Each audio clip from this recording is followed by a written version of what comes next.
सोमनाथ भाऊ अंगात आलेलं खरं असते का खोटं असते हा खोटं पाय का होता तुम्ही आम्हाला येड्याची शाळा पेड्याचा पाऊस सगळी येड्याची शाळा नागेश महाराज सगळी येड्याची शाळा हा एक येडं उठायचं आणि भिताडाला कान लावायचं फक्त डॉक्टर शाळा तुम्ही डॉक्टर येड म्हणतात येडं उठायचं आणि भिताडाला कान लावायचं डॉक्टर म्हणायचे डॉक्टर असं केलं येडं वजन टाकायचं कुणावर डॉक्टर येडं उठायचं भिताडा डॉक्टर म्हणजे येडं असं करायचं वजन टाकायचं कुणावर डॉक्टरला वाटलं येड आपल्यावर वजन टाकाले भिताडातून काय असा तरी आवाज येत येड भकीला लावू दिलं नागराज महाराज आणि डॉक्टरनं काल लावलाय 5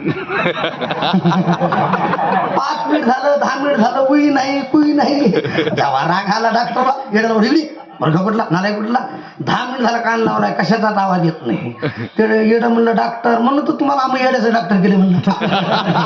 तुम्ही शहाणे असते तर आमच्यात कायला बोंबलले असतं म्हणलं त्याला राग आला येडं मारवलं टाकाले विचार करा म्हणला डॉक्टर 6 महिने झालं कान लावालोय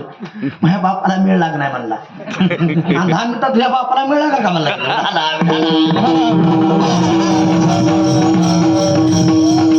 आपल्याकडं मन आहे नांदून वर माय होय ना आणि नांदी म्हणाले दादा मला वेळ लागेल का बापानं ठेवलंय